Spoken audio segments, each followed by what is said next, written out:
All right, there we go. What's going on, everybody? Christopher Franks with Texas West Capital coming at you live here just after 11 a.m. Central Standard Time on, what is it? Today's Friday, the 30th of August, 2024. Before we get going here, don't forget to hit the thumbs up, hit the like, follow y'all. This channel here. Follow me if you're watching us on X there. And be sure to follow my guest. I'm going to bring up here in a minute, FiboSwanny, if you're not already following him. On Twitter there, that's at FiboSwanny. Leave comments, say hi, all that kind of stuff. Because, again, we do this for y'all. We try and share our experience between the both of us. We've got over, over 50 years of trading experience and investing experience that we try to share with you guys.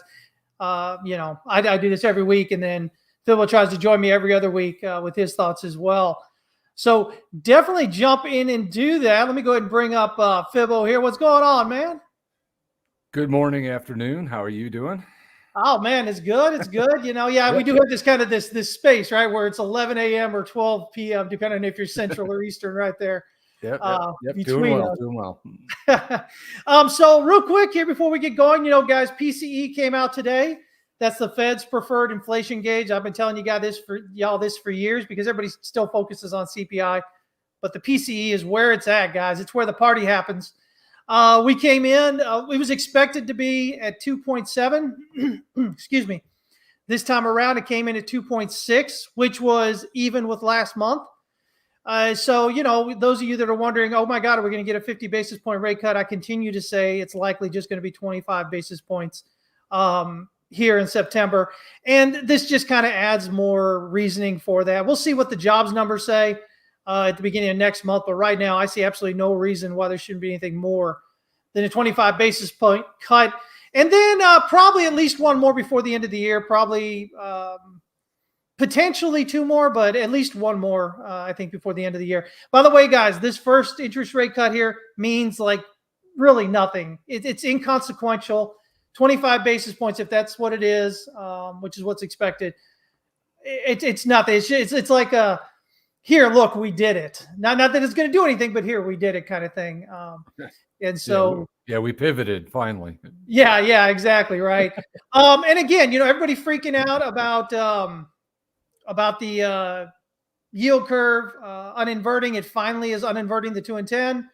It's been the longest inversion in history, something like 26 months, I believe. And then, of course, the idea that the Fed's going to cut rates and, the idea that, oh, my God, this means there's a recession. No. Here's the thing. I'm going to say this one more time, guys. Historically, when the Fed has cut rates, it's been because a recession is already here. It's already happening. And Fed is cutting the rates in response to that. The Fed is trying to get you to start taking out more credit, trying to make credit more available. That's what's going on. This time around, we don't have all those recession indicators going off the rails. We have none of that going on, guys. Matter of fact, GDP just came in yesterday at 3%, higher than expected. And so, GDP continues to do well.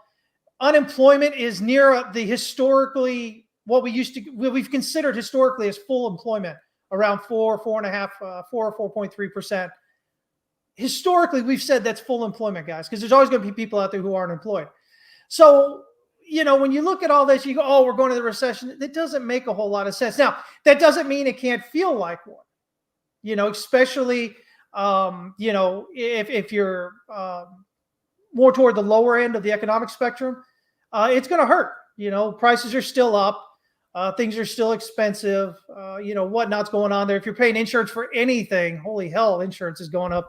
Home insurance continues to just rock out. It's just getting stupid.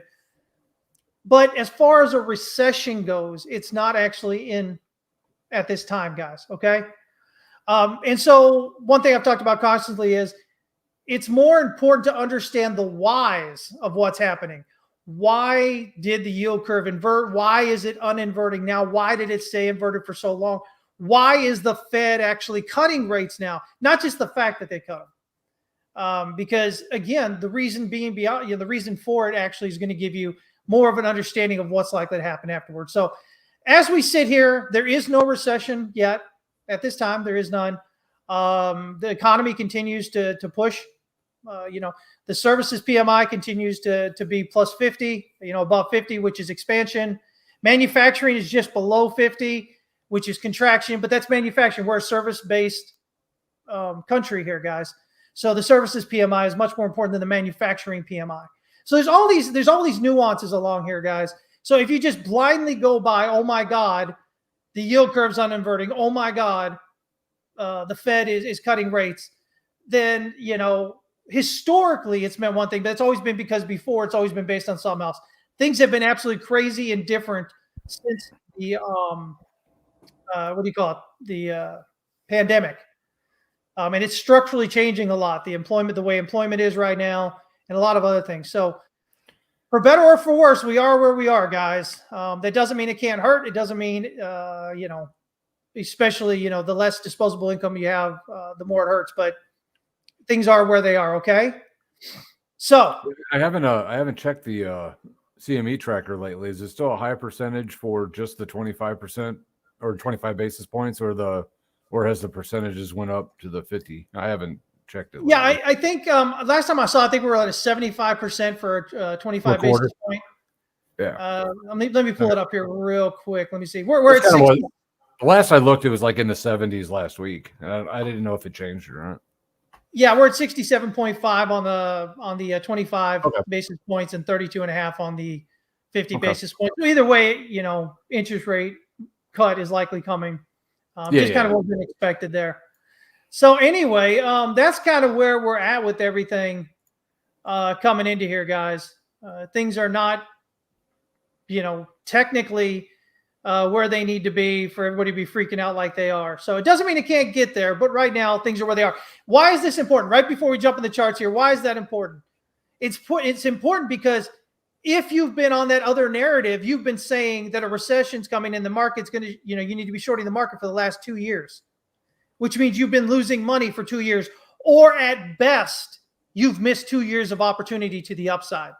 And we've had dramatic rallies to the upside over the last couple of years. So when it comes to trading or investing, guys, when you're trying to look at markets and what's going on, being early is exactly 100% the same thing as being wrong.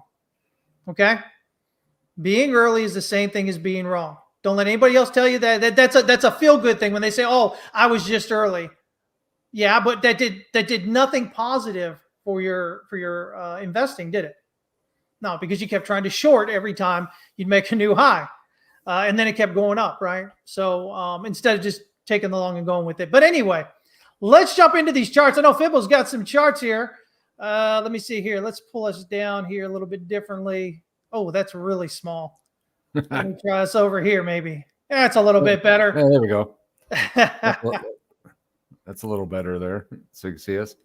Let's talk about Bitcoin first. I'm hearing a lot of stuff out on social media that we're going to zero again, and a lot of that. Not that it can't fall out of bed, but I got to stick to my guns and stick to my plan and keep with that and keep the risk management in play. So if something does happen, you have a plan in place in case it does break down. But let's start out with the hourly. Just taking a look at this, because this kind of establishes a level that I'm kind of looking at for a lot of buying interest to come back into the market, or at least that's that level that I'm looking at. We went into the bear zone here back on August 26th. And have started to work our way down, kind of getting into this consolidation type pattern. And it's starting to work its way down again, but I'm looking at a couple different levels. When you look at the previous threshold levels that I look at to look for the 127 to 141% range to find where the buying interest could come in, possibly reverse this thing back going the other way. And there's a level back in here at the top. Basically, it's near the top of this range of the 127 to 141, right around 57.4 and some change. And that's a pretty significant number for me on different time frames, this 57.4. One, it's the target that I'm looking at on the hourly here to go back long on the hourly. And then if you take a little bit of a trend-based extension, just looking at this move like this, kind of a little bit of a zigzag type deal, The 100% comes in at 57.4. My target is right around 57.484. So you're getting pretty close to an area of buying interest that comes into that fib extension level that I like to see. Now, of course, the bottom of this level is at 56.6, which comes into the extension range off of this trend-based extension. So the bottom of this range is also going to be a spot to look at. So this whole entire area is basically a zone to look for buying interest. But I'm leaning toward the top of this because it kind of coincides with a couple other things that I look at based on how I look at the markets. And right now, that's what I'm looking at for a possible test down at that 57.4. So when you flip over to the 4 hour, this low right in here inside the zone between 57 and 57.8, that low right there on the 4 hour comes in right around 57. This one comes in at 57.5. So it's pretty close to that 57.4 level, which, this is also another range of the extension where buying interest should come back into the market. And of course, the 4 hour is still in the bear zone. That happened, back about the time the hourly went in. Maybe it was the next day that we went down. It actually hit this first target. I did not buy. I kind of missed it. I was kind of looking for this target a little bit better, but it actually hit and went up. So if you bought that and resold it in the bear zone, then that would have been a pretty decent trade. But I did not buy it there, so I was kind of looking at this 57.5 area on the 4 hour here, or anywhere in this range really, all the way down to 57 flat on this 141%. But the main gist is that this zone is where when you look back historically and you do some back testing, that's the range that I find based on my threshold levels of where the reverse could happen, or at least change the trend back going the other way. Now, of course, we've been in this consolidation for a long time, bouncing back and forth in a pretty large range, but it's still a major area that's really not trending a lot. When I really want to get that bullish trend going, I was looking for the daily to close above. You don't see it on here on the 4 hour, but it was around 65.5. I wanted to see 3 settles above that level. I never got it. So since that happened, then it leans back toward a correction, and that's what we've been kind of seeing here. So, and maybe we get the buying interest at the previous target and we start heading higher, or we get back into this zone. Now, if you're playing the 4 hour, which I don't have any positions on any of the lower time frames, I do have a couple of positions on the daily, but that's really, I've kept my exposure pretty low, just because we've been in this range, and I just don't want to get whipsawed and lose everything. So I've been it's kind of boring, but again, it's a test in patience.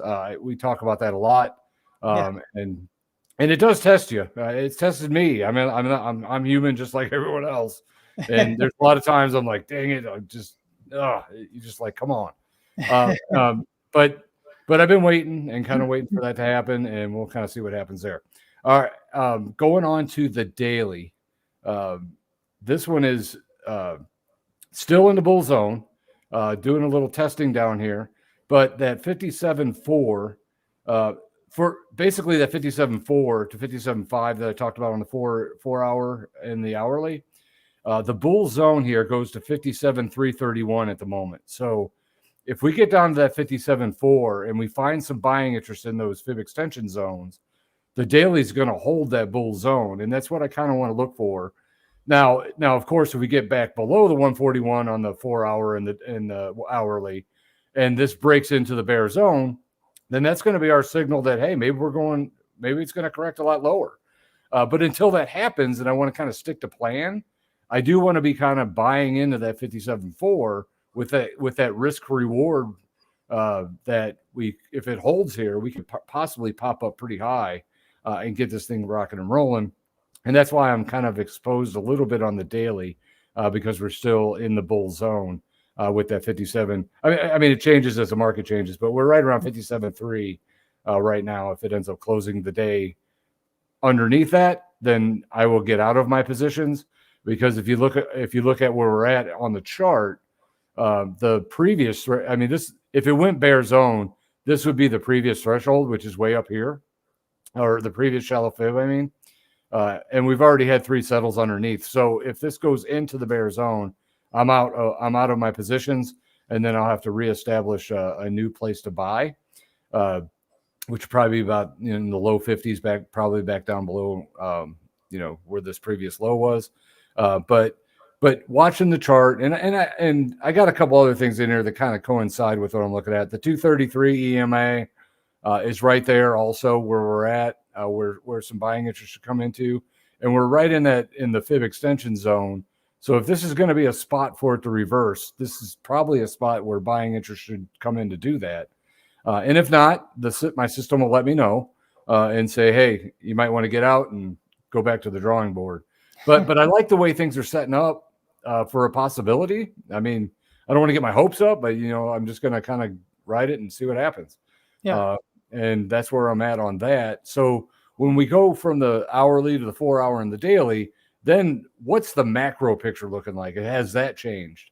So if we go into the weekly here has been kind of establishing itself in this consolidation zone down here, but still maintaining the bull zone.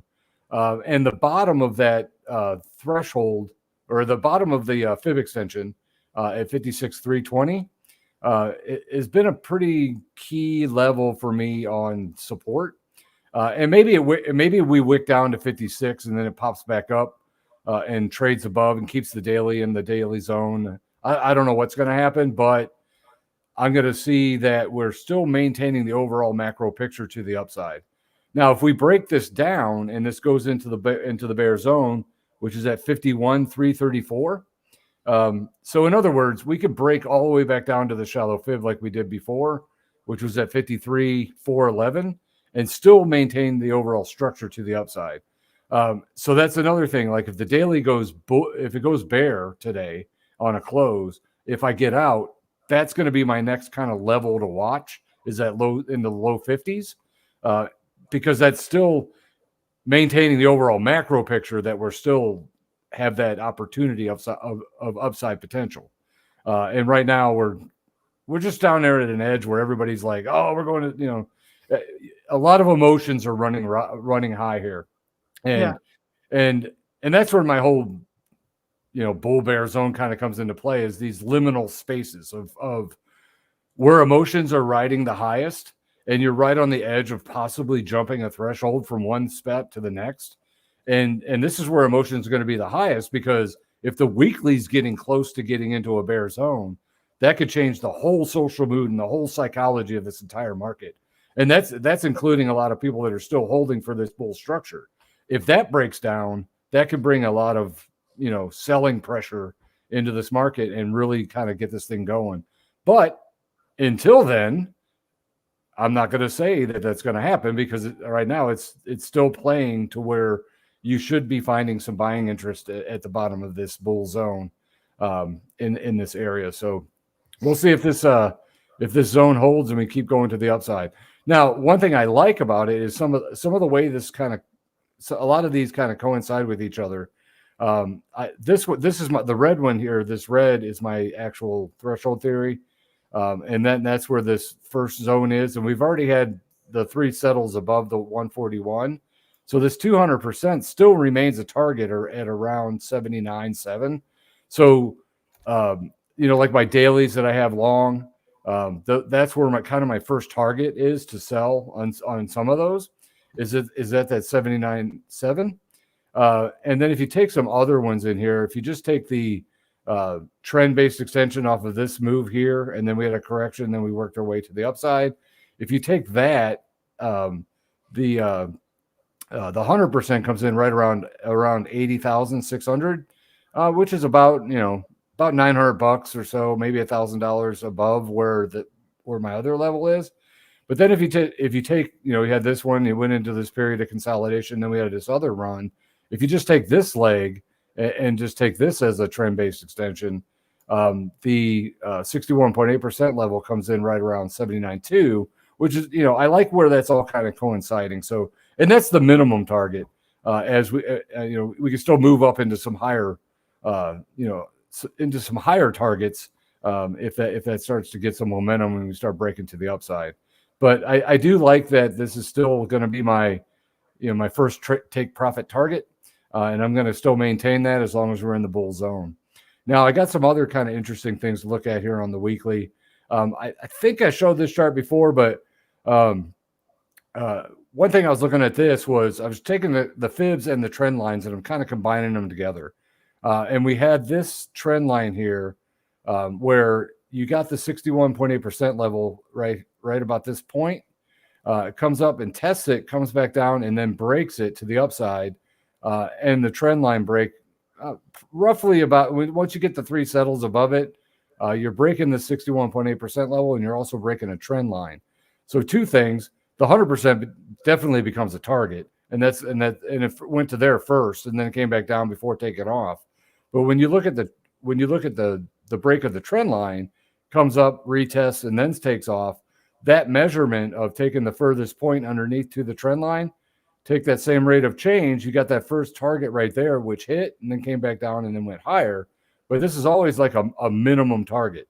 So when you take the fib extensions, you have this 200%, which was also a pretty significant level that went up. And then it came back down and traded below it, but didn't have 3 settles below it. So that was kind of an interesting thing to look at, to where it went from the 200% up to the trend line target measurement. And of course, it went a little further on this one. But then when you look at this and you take the same kind of scenario where you have the trend line to where it's breaking, you get 3 settles above this trend line and you're breaking the 61.8% level. Same kind of thing. You take the measurement and you had the minimum target there. Now, of course, we corrected back a little bit, but went a little bit higher. But we did make a new high. It didn't make a new high like this one here. I wish it would have. That would have been nice. But it made a little bit of a high there. So the structure was there, and I like that. So you also had this 200%. This one actually traded a little bit underneath. So this would have been an area that you'd have to bring some indicators and some other things to say, hey, is this going to hold or not? But you got to the 200%, and then it went up and met that trend line target. So where are we today? So let's look at where we're at here. Take the trend line here. Same kind of thing. The 61.8% level breaking at the same time the trend line break is going. The interesting thing is this one comes out at 179,000, which I kind of like that number on the trend line break. But then you also have some of these other things like back here the 100% hit before it went higher. This 100% blew right through. Yeah. But then we also got this 100% that we hit. So if you're trading this, you broke that to the 100%, and then we've been working our way down, but still maintaining that structure on the weekly on the chart we just showed. And then the 200% is kind of a number that a lot of people that I follow, have different means of getting to different numbers. And that 122, 125, 130, I've seen a lot of other types of models that are kind of coming in with that number. So that could be that first level that we kind of see, and then work our way back down and then higher up to the 180 later on. So that's what I'm kind of looking at here on the weekly to kind of show that, even though we've corrected back and we're getting down to the bottom of that bull zone that I look at, the overall structure and the way this is set up is still looking good long term when you look at the overall macro picture. So now when it comes to timing of that, we can look at some other different things for timing. But I would say you're probably looking at the 179 by I think it was like the middle of 2025, something like that. I'd have to look it up again. It may be one of these charts. I have it. This one is another one I was following, and I was kind of hoping this would come to fruition, which it still could, because this is crypto, and who knows what the hell will happen if buying interest comes into the market. Yeah. But I had on this one, this is an 8-day because it just showed the picture just a little bit better than the weekly. Moving into each one of the halvings. The high prior to the halving to where it finally broke out above that high was 19 bars on here on this one. So we finally we broke down, and then we worked our way up and then broke out to the upside. And then here, if you took this high price, the high before the halving, this one took 20 bars to get to break out. So 19, 20, somewhere right around there, it's when it broke to a new high. So when you look where we're at here, the high that we had before the halving, 20 bars would be, what is that exactly? September 21st. So right after the Fed announcement. Yeah, exactly. So when you look at the timing of this, I don't know if this is going to happen or not, but I'd like, and another thing is a lot of people, when I first showed this chart, they're like, well, September is usually a down month, and blah blah blah. It could be the case, but who knows? Maybe there's some kind of a surprise. Hey, the market. That's another thing is like when you start to sleep on these markets, the next thing you know, you got a 10 grand freaking candle, and you're like, holy shit, what happened? But I'm not saying that it's going to happen by by the end of September here to get to a new high, but I'm not taking it out of the realm of possibility either. Right. So I want to kind of keep that in mind. That, but the thing is if it maintains the bullish structure and it takes 25 bars before it happens, I don't care. Let it go. But I just thought this was interesting that it kind of took a little bit of 19 to 20 bars before it re-broke that new high that it set. So that's what I was kind of looking at there. And then all this other stuff is just high to high to high type timing. Oh yeah. So here you go. November of 2025 would be where the 180 would be on that. So you would break out to the 120, come back down to some other type of support, and then work our way up to 180 if this wants to maintain the structure. So you're talking, another whole,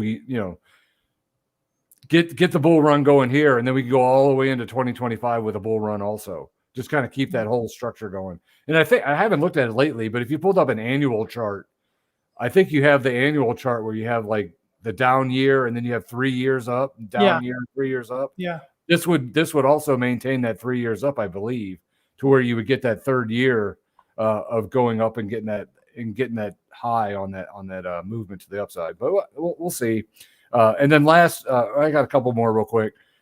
I like this one because it's I'm flipping the weekly and looking at it in reverse. Do the inverse. And to me, when I look at this chart, this looks extremely bearish to me when you inverse it. And one thing I'm looking at here is this trend line of this kind of line right here. I'm looking for 3 settles below this, or above it, or whatever way you want to look at it.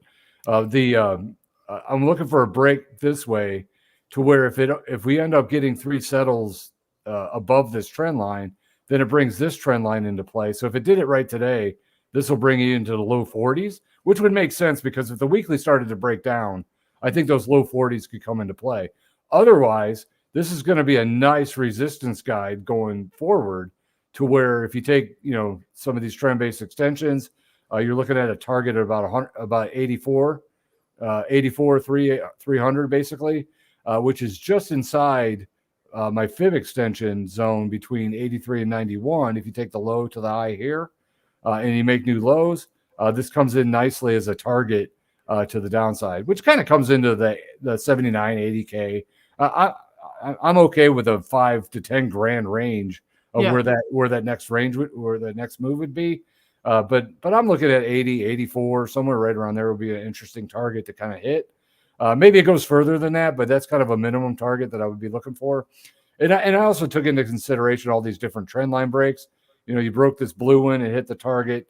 You broke this black one right here and hit the 38.2% level. So as it worked down, this was a target for that one as a minimum target, hit right there. Then you had this red one, which was the 61.8% level, which hit right there, bounced, and then went further. And then you have this green one, which gives us this 100% one, which we've already hit. So that's why I'm kind of looking at all these different trend lines. And that's why if this one breaks to the upside here, and it depends on when it breaks, this is the distance. So if it broke all the way down here at the bottom of the zone, that's where this trend line would come into play. But if it breaks out earlier, if it breaks out now, then, maybe we go down in, much, much lower pricing. I don't know. We'll have to kind of see how that plays out. Well, let me pull up my chart here real quick. You said the lower 40s area would be the target if we were to get that three weekly settles there. That'd be that's where I would be looking. That's where I'd be looking for sure. Yeah. So if we look here on my chart here again, just another way of looking, as we always do.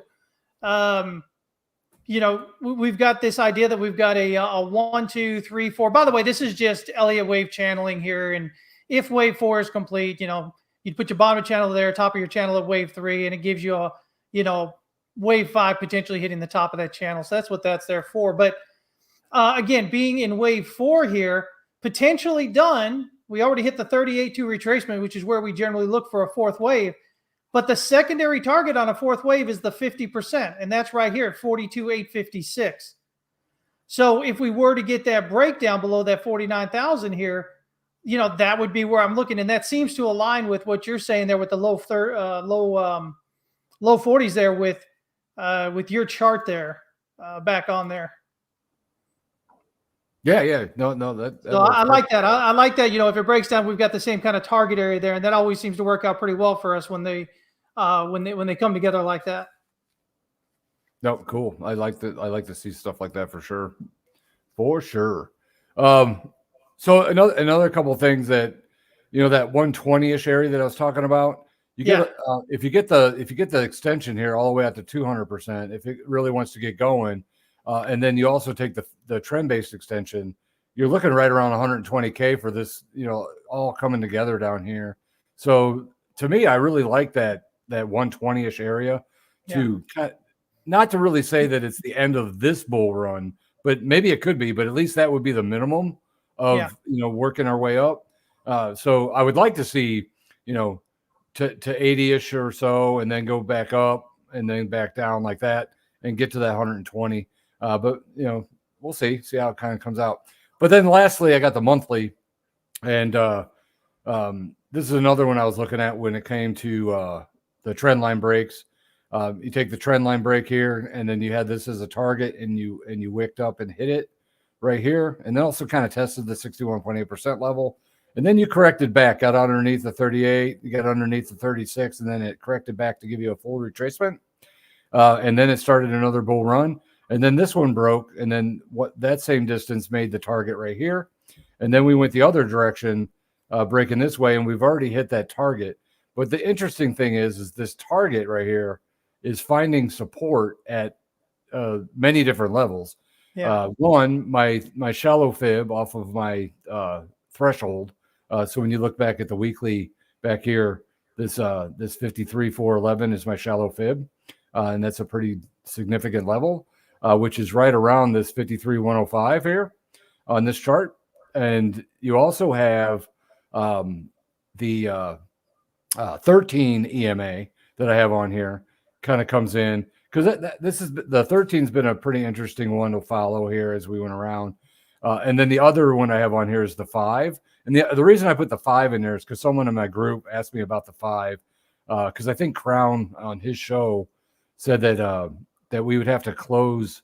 If we closed below that, that would be a signal that we could go a little bit further lower. And right now we're underneath that, and that comes in right around. What is that at? Why is it not showing up? Is that what this is right here? The number's not showing up. That sucks. Whatever it is, it's probably right around this number right here, right around 60 or so, I guess. No. What the hell is the 5 EMA? What the hell is it?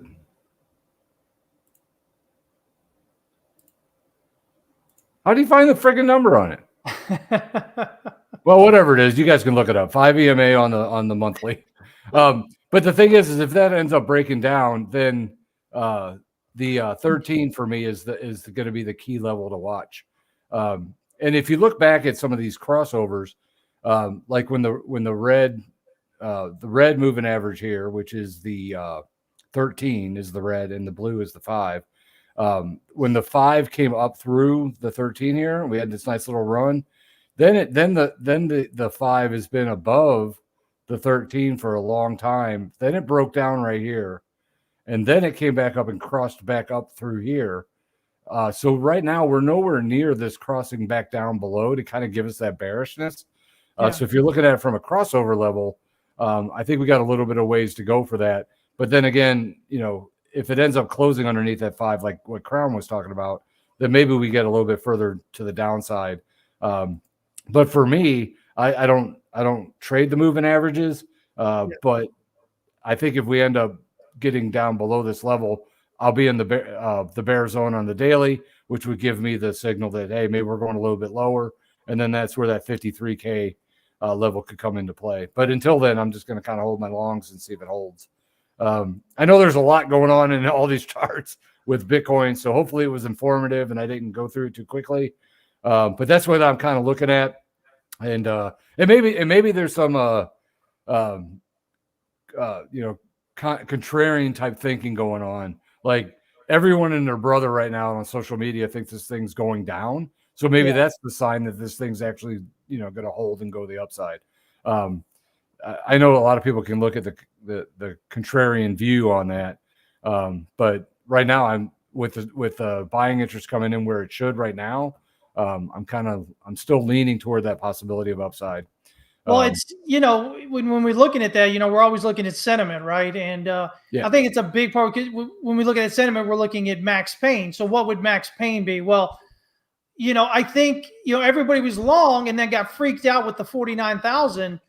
And, they were already kind of pushing over because it began the lower highs and lower lows. So I think like I think everybody generally is expecting lower anyway.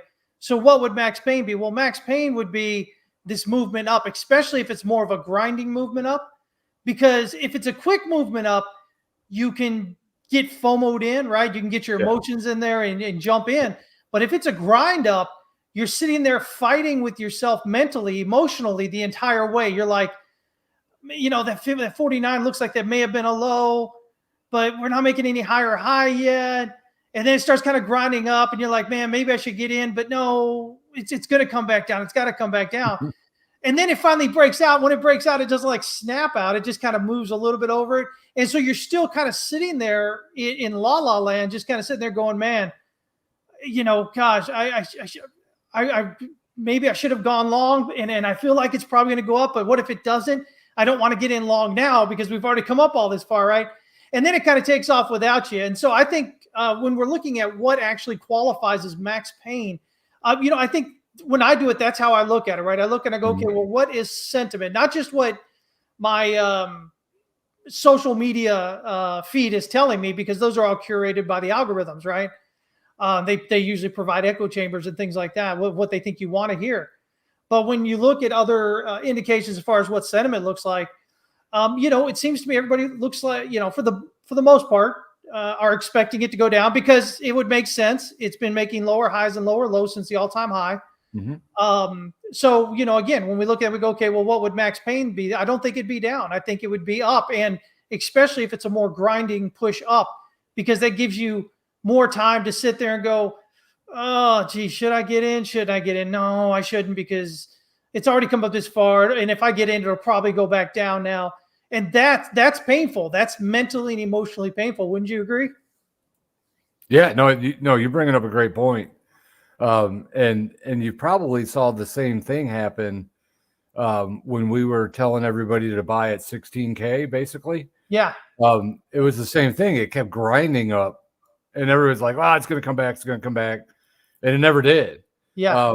And you can kind of get in that same scenario here, because if we get into this period of consolidation, and this low right here is establishing a new run, just like this one did right here. Yeah. Then that you're bringing up a good point, like because all of a sudden it's an emotional game. Now if it just starts launching out, then it's going to be like if it starts to like all of a sudden go up and then start making new highs, then everybody and their brother is going to jump in. Yeah. And then the next thing you know, it's going to have a much larger candle than expected. But it's that continuing grind. Yeah. That isn't an emotional roller coaster for people, for sure. So yeah, no, you bring up a good point, because there are many different ways of looking at sentiment, and you just bring up a good point, and I want people to hear it, because there's a way to manage those emotions in a market that is grinding versus something that just takes off. Yeah. So and of course, I know we say this all the time, but it comes back to risk management, because based on how you approach that sentiment in a grind versus something that rallies out of here, there has to be some type of plan in place. Yes. To go either way, to take that emotion out, because and that's I know that we're playing the same record over and over and over, but sometimes you have to because you have to let that sink in, that risk management is forefront on all of this. And that's why I have a system that right now is telling me to stay long, and that's going to help me stay exposed to the grind or the rally. So I'm in either way. But then if it starts to break down and then my system says, hey, we got a lot of red flags here, you might not want to be exposed as much, or you might want to be out altogether. And then if it does roll over and go to the downside, you're prepared. Yeah. And it's sort of the same lines of what you're talking about with the max pain. And the max pain, I think I'm in agreement with you. The max pain could be to the upside if this thing actually starts to kick in and you get one of those 10K candles that could easily happen in this market in a day. That's when people will be like, shit, now what do I do? Now, and the thing is you need to be prepared before that happens. In some, based on whatever your risk tolerance is. Some people are way more aggressive than others. I lean toward, probably middle of moderate conservative type thinker. Probably lean a little bit more conservative, but that prepares me for whatever's going to happen. So that's a great point. Keep talking about that, because I think a lot of times people get stuck and they're like, oh no, what do I do? I mean, at my day job, or even when I'm helping in crypto, that's one of the top questions I get all the time. Shit, I didn't buy. What do I do now? Yeah. We're like, oh man, I should have sold there. What do I do now?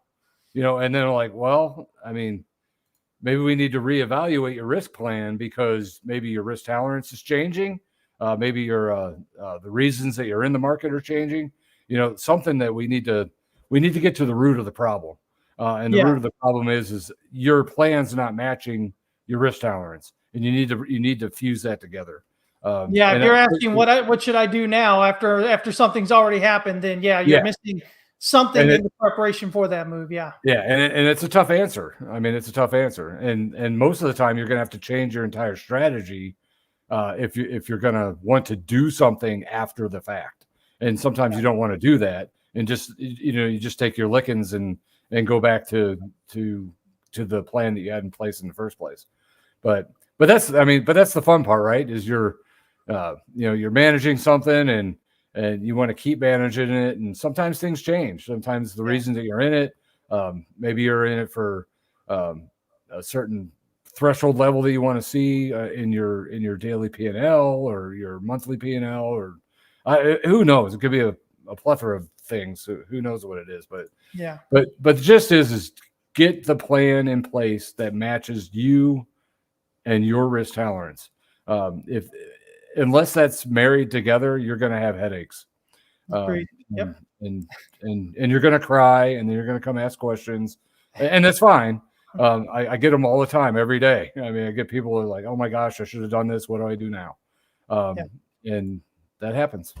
But that's where I'm at on Bitcoin. I'm rambling, but what next? What do you want to do next? Whatever you want to show, man. Whatever you've got there. I know we were talking about potentially at some point here, of course, showing Nvidia and Meta we can do that. Affirm, man. Affirm's been crazy. Affirm double beat on earnings call the other day, 2 days ago, and that thing just rocketed up. I think it's up something like what is it, 10, 20, 30% or something like that. Yeah, I don't know. I'm sure the percentage is pretty good. Let me check. Over the last 2 days, something like that. Because I think it was around $30, and then earnings came out after hours, so it gapped up the next day for almost 20% already, and then like 10% more yesterday, I think. I show 47%. Oh, okay, 47%. Okay, yeah. So that. It just keeps going. Yeah, since you're talking about it, I'll show you what I have here. When I looked at the bull and bear zones here. We were in this bear zone from way back in February. And, just kind of, this is like your grind to the downside, just kind of grinded. And it stayed, and a couple of times it wicked up here, wicked up there. Literally almost broke it right there, but did not. So it stayed in the bear zone. So even on this move to the upside right here, it still maintained the bearish structure. And it wasn't until, what day is that? The 23rd on last Friday. It broke into the bull zone. And the cool thing is if you were following this, the 38.2% level was at 29.35. And then it had 1, 2, and then the second one closed back below it. And then we had 1, 2, and then the third candle had 3 settles above the previous. And then it went into the bull zone. So the buy would have been basically right around $31. Great setup. Yeah. Yeah. And then, but you wouldn't have got the exact high because you would have, my target would have been 40.84. But I mean, this would have been almost a 30% gain. I mean, that's a pretty good move in a couple of days. If you ask me. Good move. So the zones are working really well on this one. But now, if you would have sold out here, you're looking at a shallow fib buy of 38.50, with the next target being up around 47.75, which kind of comes in at these highs right here within the zone, between 45.90 and 48.54. So that's where you're at. If you would have done this, you would have bought and sold. You would have been flat, either looking for a buy here, or if it starts to rally, 3 daily settlements above 48.54 would also signal a buy if the trend wants to continue. So you wouldn't get the exact high, but you would definitely get a good trade out of it. So bullish right now for sure. Looking pretty good. What do you got for that? You got a chart on that? I do, but it is not pulling up at the moment, so we can just go ahead and move on here. It's I've got, I guess, too many tabs open with Trading View at the moment. yeah, I got a bunch of them too. I saw somebody wrote a comment that I needed to open more. Yeah, Mr. Shroom said that. I got plenty. The Nvidia. We were just talking offline right before this. Yeah. This is the perfect example that news doesn't matter. Yeah. When it comes to the earnings and all that. I mean, it does if you're doing if you have models that look at those kind of things. But if you're looking at technical analysis, that first tenet of technical analysis is the market discounts everything, and everything includes earnings for companies. And go ahead and explain real quick, man. Go ahead and explain to people what that means, that the market discounts everything. That no matter what type of news it is, no matter if it's political, geopolitical, economic news, financial news, put any type of news in what you can think of. Don't look at it. Don't matter. What you want to do is you want to measure the psychology of the price action that's happening in the market based on everything that's happening. So I guess the theory, is no matter what news is out there, it's already dictated in the price. Yeah. So now, of course, there's going to be the news comes out and you get these knee-jerk reactions and those kind of things. And to me, that's just noise. Now, if there's news or supply demand issues or PE ratios change or whatever you want to put out there, now those kind of things could have some knee-jerk reactions. But then again, if it's a significant enough news item or something that's happening, the market's going to already have it in place, and it'll break. In my cases, I look at the break of zones. Other people might look at it for different new highs or anything to where it would say whatever's happening out in the world right now, it's significant enough to change the indicators to give you that sentiment that the whole psychology has changed. So in this case, Nvidia came out with their earnings, freaking crushed it. You would think it would be up freaking 20% or 30% or whatever. But when you look at the threshold theory that I look at, we went into the bull zone here. So you would have been bought. You actually hit your target and sold, which was nice. And then the market was coming down and actually creeped back down into the bear zone. And also is going to have 3 settles underneath. So for me, Nvidia is actually bearish at the moment, at least on the 4 hour. I'll look at the daily here in a second, but the 4 hour is giving me a target down here that matches up at the 61.8% level from a previous zone, which is right inside this fib extension level of about 108. So for me, I would be looking to buy Nvidia at 108 or wait for a new bull zone, which would have to at least get us up to a new high and break some of these highs. So we had a high, a lower high, and another lower high. And even though all that bullish news came out, didn't mean a thing. It's like, I like to measure the psychology that's happening within the space, not just the news and all the social media that's happening behind it. I know that's a tough concept to figure out, but once you kind of do your technical analysis in a bubble or in a vacuum, and then once you've done all that and try to reduce the amount of biases that you have, because everybody has them, you're trying to reduce that bias as much as possible by not looking at all of that stuff that's happening externally. Then once you're done, then go out and look and see what's happening. And to me, if this market did not rally 20% or more, be off the earnings that they had, and it's coming down the other way, I would kind of lean bearish. I mean, it would make sense, right? Because the market right now is not getting enough buying interest with the news that's out there. So to me, it's working its way to the downside. So that's where I'm at on that. Nvidia on the daily, same thing. It worked its way up, stayed in the bear zone here. Now it did click into a little bit of bullishness here, but as you can see, the ADX kept falling the entire time. So even though it tried to go bull, it didn't have enough momentum to push us through some of these levels. So a couple of things I saw on here was same kind of thing. You went into the bull zone here. You hit your target. Now, you didn't hit the exact high, but you got your target and you made some profit. And then you started to work your way to the downside, went into the bear zone. Then we started to rally up here and missed the bull zone here. So two things. Missing here, and then also staying within the zones that I always like to look at for possible reversals going the other way. Typically falls in that 127 to 141 range, which it did. And now we're falling back to the downside as the bear zone stayed intact. So for me, I'm not a buyer on this for a long time on the daily.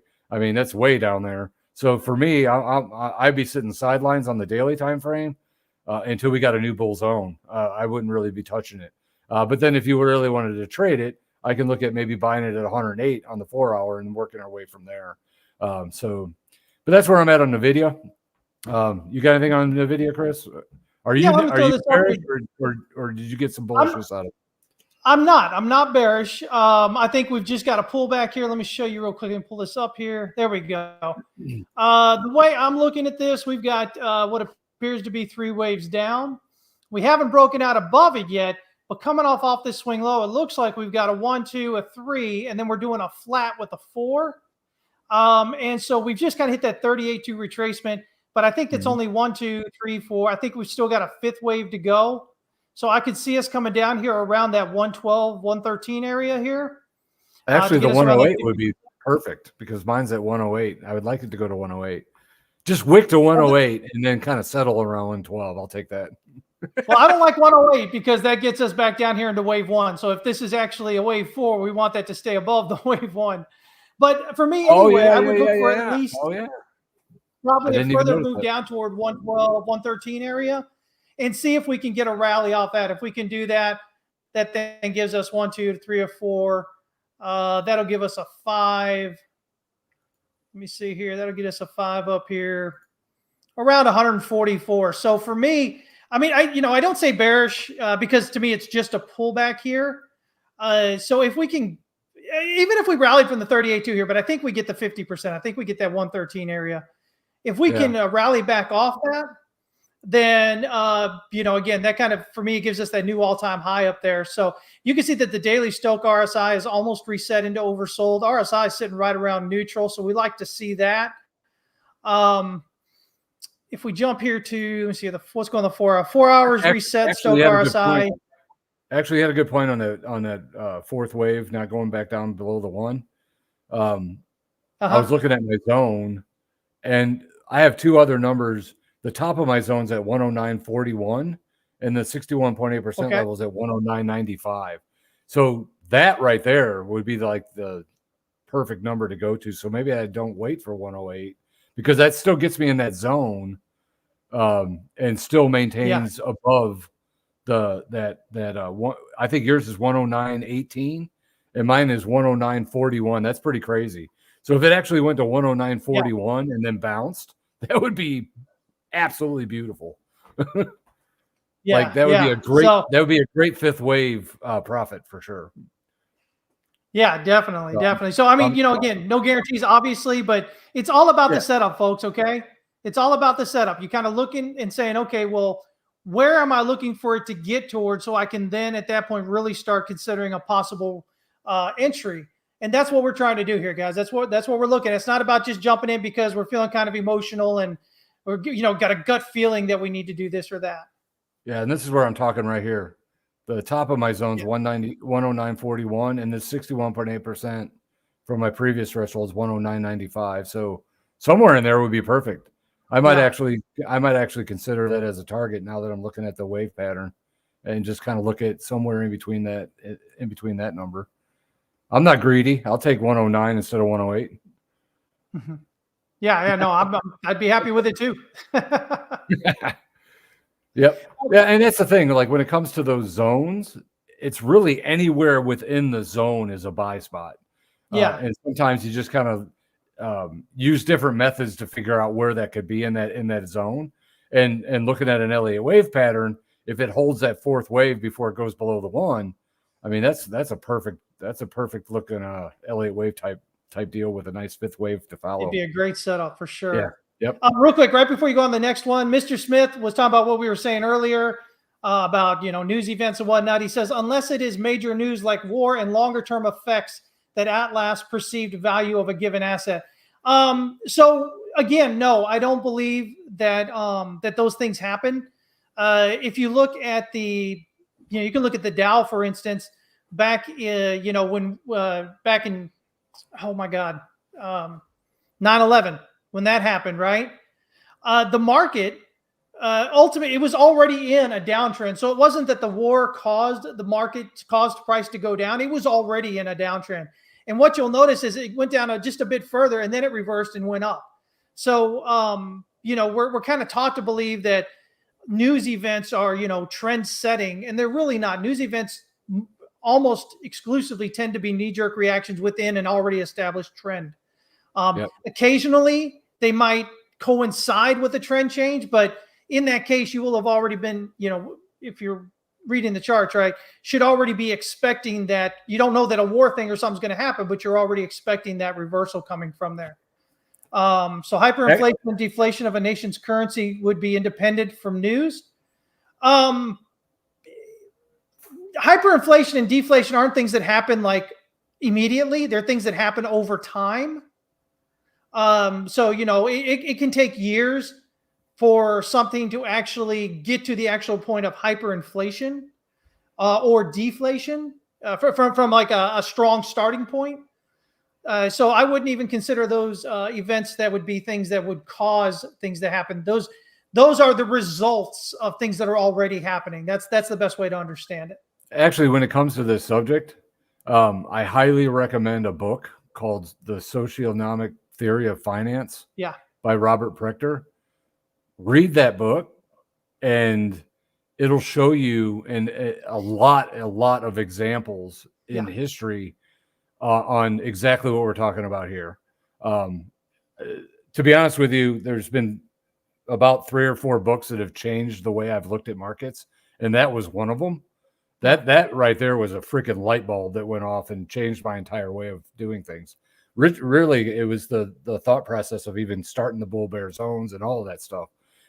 So I highly recommend that book. Now, you might not agree with everything that's in the book, but it does give a lot of good, solid examples of everything you're talking about on how the markets move based on interest rate changes, how the markets move based on wars, all this stuff. And you look back at history, and you're like, wow, it really doesn't matter because the markets moved in different directions based on what the people think it would happen based on the scenarios that were going on. So I know it's not the cheapest book in the world, and I don't have a copy of it to give to you, but if you do have a source to get that book, I highly recommend it.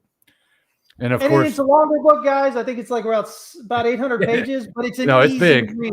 You get into it and it's like you can't put it down when you get into it. I get nothing for it. Robert Prechter's not going to send me a dime, but I do like the book. Yeah. All right, go ahead, man. Sorry about that. Go ahead, jump in with the other charts. Hey, no problem. Meta was the other one. Meta also did well on their earnings the other day. Yeah. And was it Meta or was it Dell? Oh man, I think it might have been Dell. Man, did I get that wrong? Yeah, it might have been Dell. And then you've got Meta there, huh? Yeah, it's all right. You can go with Meta though. Yeah, I mean, there's nothing really special about this one at the moment. It went into the bull zone on the 13th, and you were already well above the previous shallow fib as it was rallying here. So you would have been bought right here. You'd be underwater at the moment, but you're already buying at the extension level, so you're already looking at the 200% because there really hasn't been. Yeah, this is a mess. This one's really not that great of a trade because the 141% level, I don't think had 3 consecutive settles above it. So if you would have bought there, there's no 3 settles consecutive. It whipped back and forth a couple of times. So right now, without that happening, it doesn't even really bring this target into play. So if this would have broke down here, then you'd have to bring some risk management into it. So even though it's in the bull zone, it's really not the best trade just because of the way it's setting up. And so not every bull zone's like the best zone ever. So you do kind of take into consideration of where you're buying based on where it was previously. And of course, you've already had this long run to the upside. So if you would have bought in here, you're already risky because of the run you've already had. And then it's already broken back a little bit. So you'd either be underwater long right about 528, and it's at 518 right now. So you'd be underwater a little bit with a target of 565. So nothing special with this one, but maybe that's why we weren't even supposed to look at it in the first place because it sucks. Well, I mean, at the end of the day, I mean, we're right there. We just kind of, we're right up there at the all-time high area. So, I mean, definitely important to keep up with that. They did have their earnings. What was that? Yeah, I don't have that. July 31st. That's when they had earnings, and they double beat on that.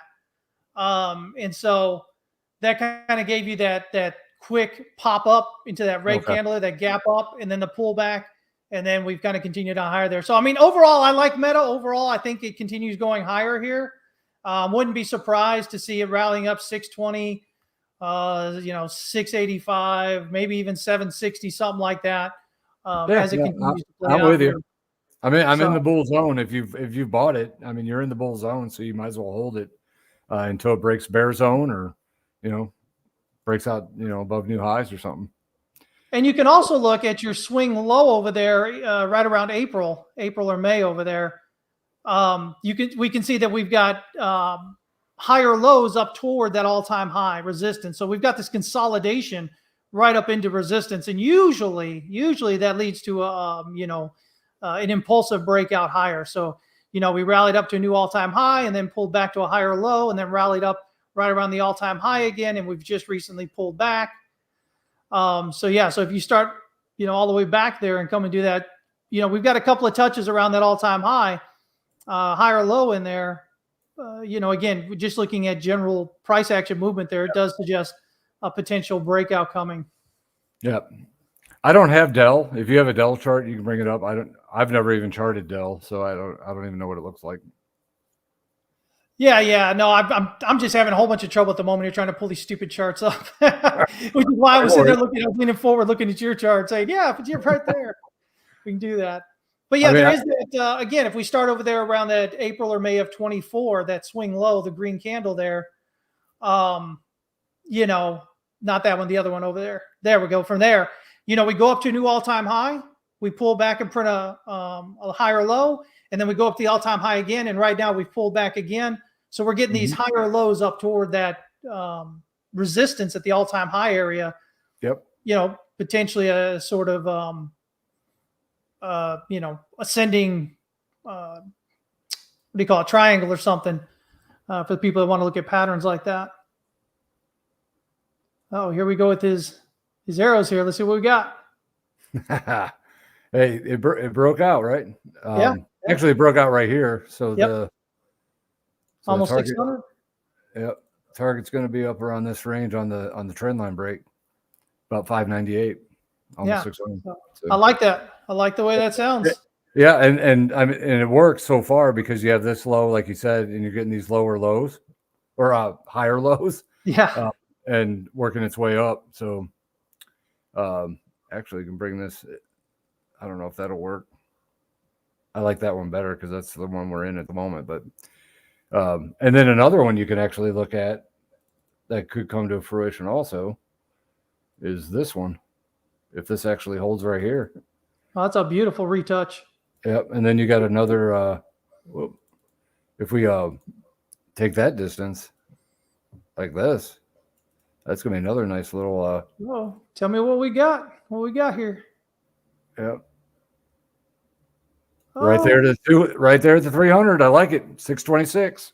Look at that. That's what I was saying, right? What I say. My first target there was right around 620. So there you go. Boom. Like it. That's it. Going on buying it right now. I'm just kidding.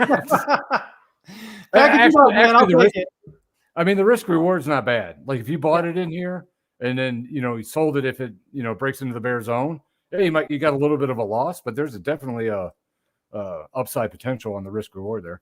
And of course, losses are inevitable in trading, folks. You're not going to get in there and not lose money. Stop listening to these fools that get on and they go, "Oh, well, I just hold it and I'm tens of thousands of dollars in the hole, but all I have to do is hold it till it goes up higher." Well, if it goes up higher, but the other problem with that is how many opportunities you can miss along the way.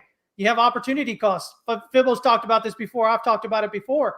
It's not just, oh my God, I may lose money on the trade. It's I'm holding the trade in this strong loss, and I'm forsaking any other opportunity I could have with that same money. If you believe stop losses are not a good thing, just again, guys, y'all are in crypto. Just look at what happened to FTX. What was her name? Caroline? She was famous for that little interview she did. Well, we don't really believe in stop losses. Folks, they were over $1 billion. $1 billion in the hole. Over $1 billion. It's with a B, folks. Stop the nonsense. If real quick here before I stop interrupting Fibo here. Oh no, Here's the thing, folks. If you find that your stop losses are getting hit consistently, the problem is not that you have a stop loss. The problem is that you haven't learned how to effectively set a stop loss. You haven't learned how to place it properly. But don't ever let that convince you that you do not need a stop loss, especially in crypto where prices move like that. All right. And a lot of y'all trade them the cheap little shit coins that have almost no liquidity. And they will, oh my God, you're dead in a moment. There's no reason. All right. So anyway, I'm done with that. No, and another thing is like if they're down in the market so far like that, do they realize that you got to almost do it like 4x to even get back to where you were in the first place? Just to get to where you are. That's not even profits, folks. That's just to get back to where you were to break even. I don't think people really understand the math on that. They don't. But that's why you have stop losses. Yeah. Got to have the stop losses, man. And the thing is like you're gonna lose. I mean, it's gonna happen. And yeah. And a lot of times, and another tough thing is starting certain things. Like if you have a certain plan that's in place, and you just started it, and you started it during a period of consolidation, and you just get whipsawed back and forth. It might not be that the plan's really bad. It's just the starting time. Yeah. So I get that with people that join my group. Like if they join my group, and I got like 3 losses in a row, they're like, "Well, this is shit." Yeah. But it really isn't. It's just you're looking at it in a 3-month window. You need to look at it in a 3-year window. If you look at it in a 3-year window, you can see that we're doing really well. But yeah, the last 3 months might have sucked, or at least the last 3 months we've actually hit and lost a few. But there's small losses waiting for that trend breakout. And then once you have that first trend breakout, it just cleans up all that shit that you had on all those small losses. But a lot of it's trading's a timing. marathon, folks. It's not a sprint. Yeah, it's a lot of it's You're not going to get rich overnight. Yeah. But I don't know where you what other charts we want to look at. What else you got there, man? I mean, just the stuff I normally trade. I got Ethereum in here. Nothing fancy. We're on the bear zone. I already bought this target and I already sold it at the shallow fib just for a small trade, just because it sucks and it's still bearish. So this target right here was already filled, so I'm not going to buy again there. I'm looking all the way down here at 2211 to get back long well in the bear zone. And that's on the 4-hour. On the daily, it's still bearish. Same kind of thing. I'm looking all the way down here to 1873 before even getting involved in Ethereum going there. So this is just one of those, like, it's on my radar, but I'm just going to wait. Or, of course, if it hits a new bull zone, I'll get long. Just but do its thing, yeah. Yeah, but I mean, the new bull zone is likely not going to be until at least above this, this trend line here. So it could actually rally up pretty decent and probably not even get into the bull zone yet. Oh, what is the bull zone? 2986. So you're looking at right about this area right in here. So yeah, you could actually get in before the trend line break if it gets up there, but it has to get up to that point, and get us into this bull zone. But nothing like that right now. It's still kind of ugly with a downside look. Gold is the only other thing I'm long besides BTC at the moment. Take it back. I just got stopped out. Because I actually had a stop. I actually bought it back here at the shallow fib and sold it before it hit the. I remember you mentioning that. Yeah, I did it. I just got out and then came back down. Actually, I did it twice. So I actually did pretty well in this bull zone for the gold.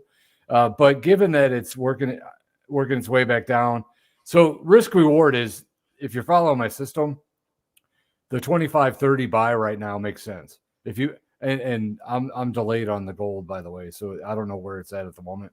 But the I don't know why, for some reason, TradingView won't. I keep getting like delayed on my gold shit. I don't know why, because I pay for it. I can figure it out. It's weird. It's like just the gold. But is it the futures or what do you got? Yeah, or not just it's the future. It's the COMEX. Anything from COMEX right now is coming in delayed. I don't know why. See, mine's coming in fine. I pay for it as well, and I'm not getting delayed on mine. So that's crazy. So what price you at for the gold future? It looks like 25-29 area. Okay, so it's still right around there. So if you're looking at my system right now as a buy, because it's still in the bull zone, and the bull zone could go down to or to go into the bear zone, you're looking at 25-27. So that would be a very, very short stop window. Likely you probably get hit, but if you do want to buy it, you're buying it at the shallow fib, which makes sense. You're in the bull zone, and then you can go long from there. And then the target would be the 200% up here at 2608. So it'd be a pretty long hold if you're going to do it. I've traded it a couple times, so I've kind of taken a backseat on this. I bought it again right here, and I went ahead and put a stop loss on it because I've been busy doing other things, and I didn't really manage this one like I should. So I probably shouldn't have put the stop in because the bear zone actually changed on me, or at least because based on the price action, the number changed on me here. So I probably shouldn't have put the stop in, but I did. But it was break even, so I'm out. So that was fun while it lasted. But I could jump back in if I wanted to. Maybe I will after this call, and just kind of get in and ride that bull zone. I am not your financial advisor. Yeah, no. Yeah, this is not financial advice, at all. I'm just saying, if you're looking at support and resistance levels, this is a good one to buy on. But if it breaks down, you don't want in because it'll go into the bear zone, And then you're going to look at 2462 would be the first area I would look at to buy while in the bear zone, which is way down there. When you're looking at futures markets, that will eat you up if you're that's a lot of movement. And then gold and gold on the daily still bull. I've already profited out. I actually sold mine out around this area here. It's still trying to go higher. Still bull zone. Shallow fib is at 2370, which is underneath the bear zone. So that's not the best spot to be. So I really haven't done much with the gold on the daily. I just been looking at the 4 hour to give me some ins and outs, but that's where I'm at on that. DXY just went bull on this, but I am not buying because my system says so. If I actually did this, let me just do it real quick.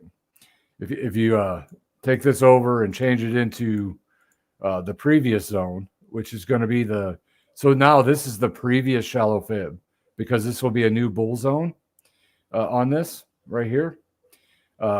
So we need to have 3 consecutive settles above this 101.81. So even though it went bull, it still needs to close 3 times above that before it triggers me to go long on this new bull zone. So right now it's a not a go long signal, but it's kind of that first red flag that could be going long. But that's where my conservatism kind of comes in and says, and it's on the 4 hour, right? Yes, this is the 4 hour. Okay. So 3 4 hour closes above that level is what you're saying. Correct. Yeah. Three period rule. I might have said daily and I didn't. No, I don't think you said either one, but I just want to make sure so everybody that's watching, they understand you're talking about the 4 hour. 3 period, whatever time frame you're looking at. So 3 4 hour candles above it would be a buy. And it's consecutive, folks. Consecutive. So not one above, 2 above, and then 1 under, and then 1 above. No, it's got to be 3 consecutive. These are important things to pay attention to. Yeah, and I don't know all the reasons for it, but when you look back historically and you do some back testing on that, actually, when you look at equities and traditional markets, a 2 period rule works pretty decent also. But I've been in commodities for so long that when you look at commodities, generally the 3 period rule works a little bit better. It's slightly better than the 2 day when you do a back test, but I just stick with the 3 day because it's a little bit more conservative way of looking at it. And I'd rather just be that way just because it's just the way I think. So when you look back, the 3 period rule works pretty well. And the psychology behind it is when you look at any kind of support or resistance line, right? And in this case, you're looking at the 101.81 as a resistance point. I look at it as trench warfare. There's a whole bunch of sellers in that trench right now, and the buyers are coming up and they're fighting right now. And somebody's going to be a little bit stronger than the other. And right now, we went into the bull zone, so there is that pressure that's being brought in by the buyers. But right now, the sellers are strong enough to kind of hold the line so far. Now, if it gets that first, the sellers are going to kind of be pushed out of that trench a little bit, and some buyers are starting to jump in that trench, and the sellers are like, still trying to fight to kind of keep it. And then you have that second one, and then it's that third one that if the psychology behind it is if they get that third one, that's when the sellers say, "Fuck it, I'm out of here. We're moving on. We're going up to set camp somewhere else." And in this case, if it breaks that trench and the buyers end up sitting in that trench and the sellers have to retreat and go somewhere else, they're going to build the mass of them is going to look at the 100% at the 104.08 is where they're going to build their new trench. Now, of course, there's going to be buying and selling along the way, and but I'm talking about the mass or the mass psychology of okay, we lost that trench, let's go build another one, and that's where that would be. And that's kind of like the way I look at my mindset. There's a fight going on. Somebody's got to win that fight. Use the indicators to figure out who's going to win it. And if you end up losing it, then where is that new trench going to be built? And that's kind of the analogy that goes through my head. It's a great analogy, man. I think it's a great analogy. That's the way I kind of look at things. So awesome. but that's where we're at on the dollar. Dollar daily, still bear zone. I got a target that kind of touches down here within this zone, and just the tip of the 127 to 141 there at 100.18. So that's kind of the target I've been looking at. I probably wouldn't even buy it, but it's a target that I would look at for a possible reversal to go back the other way. So even though we've had 3 daily candles to the upside, we're still well into the bear zone. We have to get all the way up to 103.58 to even consider going back into the bull zone, which is, way up in here. So you could actually get a rally up to that point and still stay bear. So again, it all has to do with the trends and all that, where we're at on that. So bearish on the 4 hour, and still bearish technically, but we did go into the bull zone. So there's that first red flag that it could start going the other way, but nothing yet, because that, and the reason I'm not real fanatical about that 4 hour going bull is because the daily is still pretty bearish. So in other words, if that 4 hour ends up going bull, then it's bull to where the daily gets up to the edge and goes back down again. So you're really, really near-term risk to the upside, but long-term risk is still to the downside for the dollar for me. What do you got on the dollar? You still pretty bearish? I've been trying to pull it up. I'm still bearish on it. Overall, I think we had this large. If you zoom out to a larger time frame, it's basically a diamond pattern that we've been in since like January of 2023. So almost 2 years now, just over a year and a half, a year and 3 quarters. Okay. And we finally got a breakdown through that diamond support. So again, my expectation is that we're getting, overall we're going to head down below 100 and continue going there for a bit. I would at least probably look around the low 90s at least, for that. So what does that mean, I guess, in terms of markets, guys? Well, if the dollar's losing value, the DXY is dropping, the dollar's losing value against other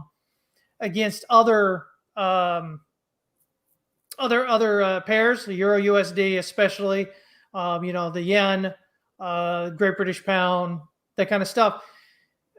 If the dollar's losing value against those guys, generally speaking, it's a risk-on environment because it's just taking more dollars to buy things, right? And so if it takes more dollars to buy things, the price of assets should rise. Everything else kind of held equal. So if we're looking for that overall, now that we've been doing this damn sideways thing for almost 2 years with just right above the 100 there on the DXY, the odds are, that we're going to break down here and we're going to finally start making that continuation lower.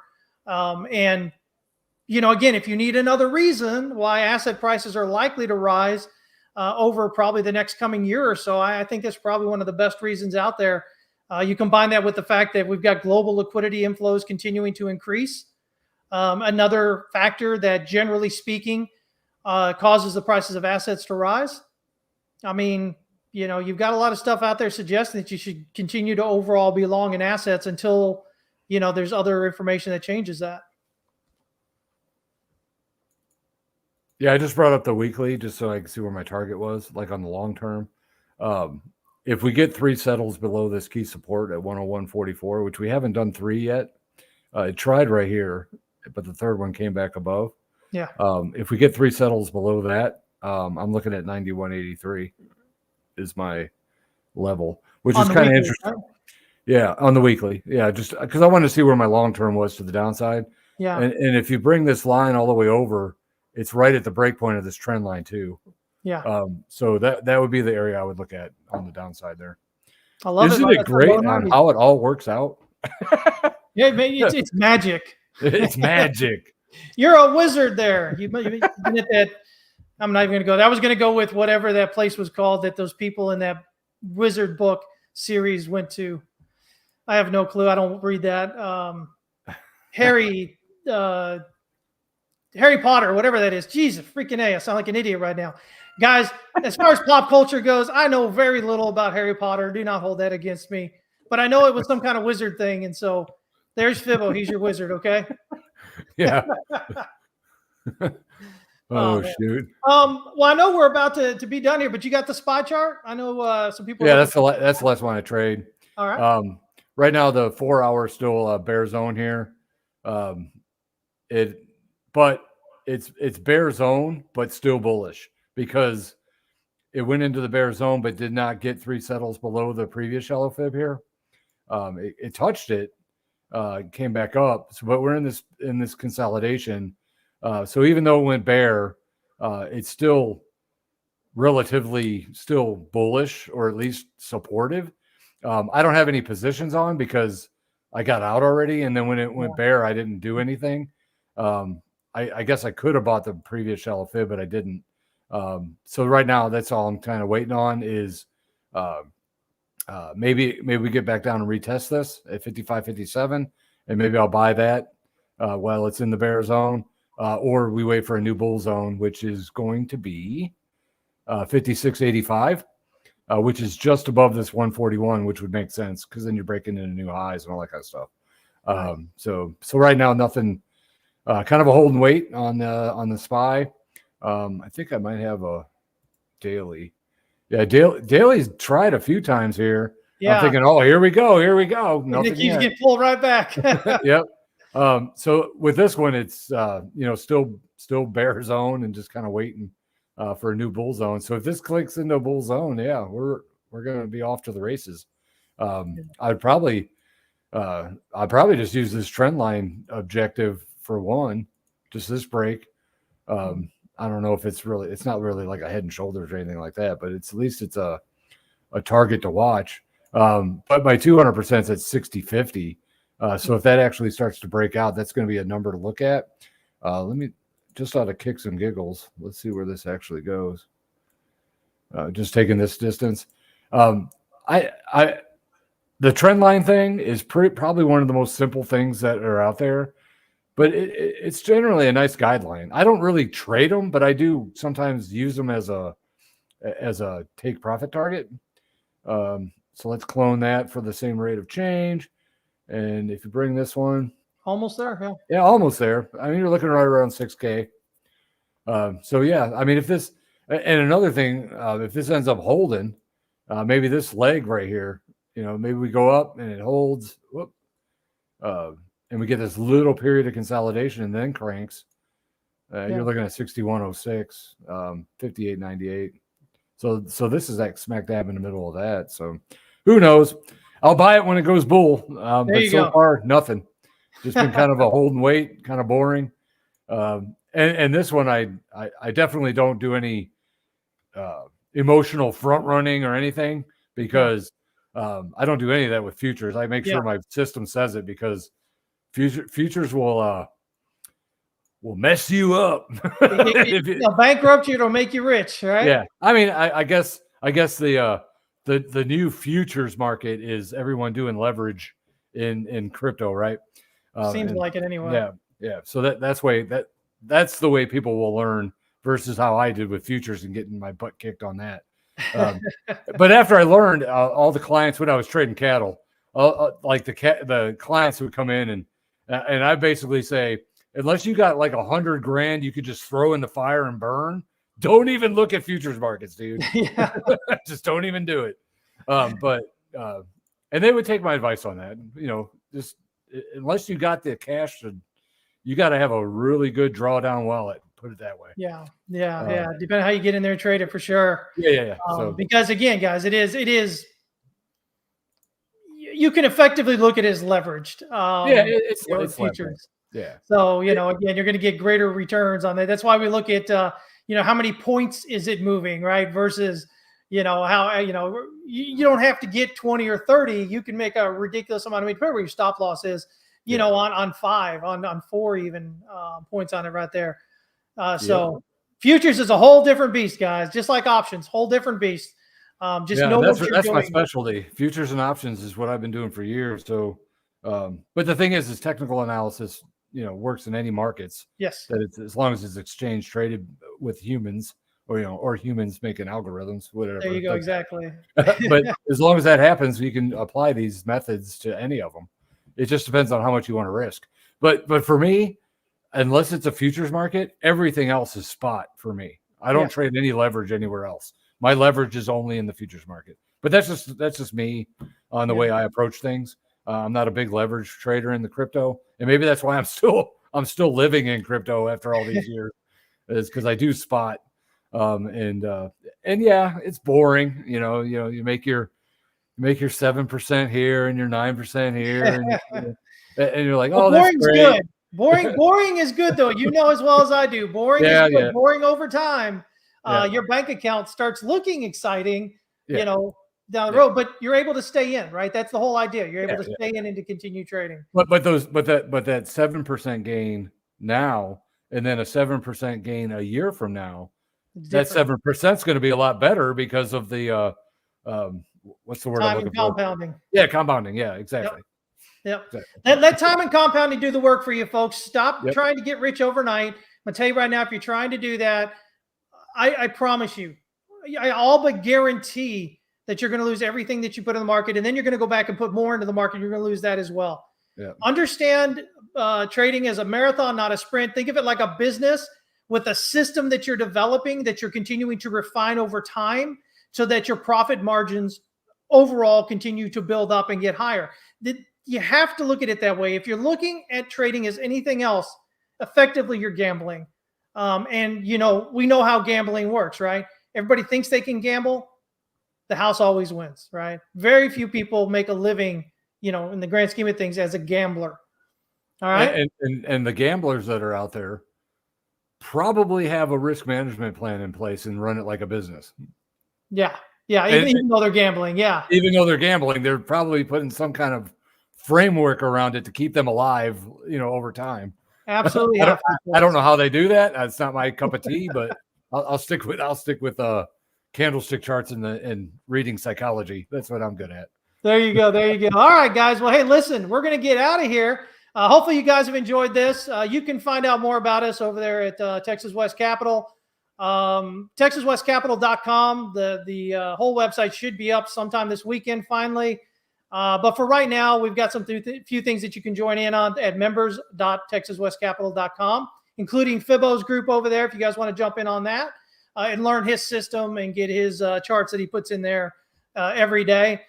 Other than that, again, you can go to LiquidityPulseSystem.com. You can check out that. That's something that I do. And again, we have group coaching and whatever. By the way, right now, I did something yesterday. Let me let you, before you guys go here, I did something yesterday. I did a huge discount. So the discount code is AUG August. So AUG Flash, FLASH 70. And basically it's a 70% off our annual, our 12-month group coaching. Well, I only put 4 of them out there, guys. 3 of them are gone. I did this maybe about 24 hours ago. So there's 1 left out there. It's first come, first, first gets it. You would, if you need the link to where to go, follow me on Twitter. I put the link out there. Or you can actually look under the video. Look under the video and go to the 12-month one, and then put that code in there, and you can get it if you're the first one out of it there. But I do this. I've only done this once before, and they went pretty quick. I just did 2 of them, so I did 4 of them this time. But again, it's to get you out there. And what do I teach at Texas West Capital, guys? Listen. The big thing of what I teach is how do markets work? How and why do markets move the way they do? How can you understand that? How do you understand that? How can you effectively trade it? And I'll tell you what, right now, if you come in and you're serious about it and you come in and you do this, it's going to change the way, it's going to absolutely change everything about the way you look at markets. It will make every other system and strategy you use infinitely more effective. Because, on these systems like Liquidity Pulse or like Fibo's threshold theory, these are rules-based systems. They say, listen, if this happens, then you do this. Period, end of sentence. You don't think about it. And over time, these are going to be effective over time, right? But if you're the type that goes, well, maybe I want a little more information, because a lot of us are, understanding how and why markets move the way they do and being able to decipher that on the chart is going to help you understand, well, maybe I don't necessarily want to take this particular entry. Maybe I want to hold off. Fibo does this, as you heard in there. He says, well, I didn't take this one, and I got out early at this one. See, Fibo's already doing this, just having been in the markets for 20 years. Okay, he's already developed this. But if you're newer and just coming in, you don't have that understanding, that insight yet. Anyway, that's the basic thing of what we do there. And nobody else does it. Nobody else does it, and they sure as hell wouldn't do it the way we do it. So if you're serious about trading, like really serious about making it something that you want to do and potentially even do for a living, whether for yourself or maybe even, you're young and you think maybe you want to be a trader for a desk or for a bank or something, what you'll learn in there will put you eons ahead of everything else. It'll make every other strategy and system that you learn, you'll look at it and go, oh, I see why they're doing this. And the person who does that system may not even understand why they're doing it, but you're going to understand. So anyway, that's the edge. That's unbelievable deal. I mean, seriously, I've seen the inside. I've seen everything that goes on. It's worth every penny at the 100% level. If you're getting 70% off, if you're really, really, into learning it, because there is a lot, and you have to put time in for sure. Yeah, you have to put it in, guys. But it's amazing. It's amazing. Fibo can't do it for you in his system. I can't do it for you in my system, and everything else we're teaching you. We come out there every day, all day, all week long. We help our members, our students understand. We give them, recordings and educational material. I do live streams 3 times a week for our students in the group coaching, hour-long live streams. You get access to the 400 or 500 hours we have already recorded over the last few years. Searchable database there. But listen, guys, even if you don't come to us, we would prefer you do. We think what we do is absolutely fantastic and do it. Find somebody that resonates with you and be serious about it. Don't expect them to do it for free. Expect that you're going to put in a little money. Expect that you're going to put in time and effort. Don't do these things if you're not going to put in the time and effort, because it's just a waste of money. Fibo doesn't want you wasting your money on what he does if you're not really serious about it. I feel exactly the same way. So I think probably one of the most important things that we've said during this episode here is if you're going to do it, be serious about it. If you're not serious about it, don't waste your money, because it's all it's going to end up being is a waste of money, guys. Okay. Yep. Yeah. If our methods don't match your personality and the way you would attack markets, find somebody that matches the way you think, or the way that you can see things better, or something. Or grab a mentor or somebody that you really trust, or something. Because what we do might not resonate with you at all, and we don't want that to happen. We don't want you to come in here and not learn anything because you're just not getting it because you think differently than we do. Yeah, because everybody's wired differently. Everybody's Yeah, and the bad thing about that is you might come in and you do that, and then you're turned off, and you think, oh, trading's a scam and it's useless, and I wanted to do it, but now I don't. We want you, if you want to be a trader, we want you to be successful. And again, if the way Fibo explains, if the way I explain just doesn't really click with you, if it's not feeling it, don't put the money toward us, guys. Yeah, but absolutely. Find somebody that does, because here's the real, I got to go, but here's the real thing, guys. Here's the deal. Okay. Here's the reality of it. What was I going to say? Here's the reality of it. Okay, guys. At the end of the day, right? At the end of the day, it's like any other skill set you learn out there. It's going to take time. It's going to take effort on your part, but you want to make sure that the coach you have is one that you sync with, that you listen to, and it makes sense the way they're talking. You may not understand it fully, but when they're talking, it's making sense, right? It's not turning you off. Because we both know how great trading is. We know how great investing is. And we come out here every week, and, Fibo as often as he can, which we try to get him out every other week, because we want you to understand that it is possible to get to where we're at. It is possible to do these things. But all of that really does come down to you, because we can't do the trading for you. We can't force you to follow the rules and the systems, or to go through the training and the education, or show up for the live streams, or to watch the recordings if you can't show up for the live streams, all that stuff. But if you're willing and ready and able to do it, Fibo and I, man, we're out here. We're going to answer your questions all day long, because we want you to be successful. So anyway. Yep. Well said. There we go. So anyway, okay, guys. Hey, listen, as always, man, love having Fibo here. Hopefully you guys got a lot out of the session today.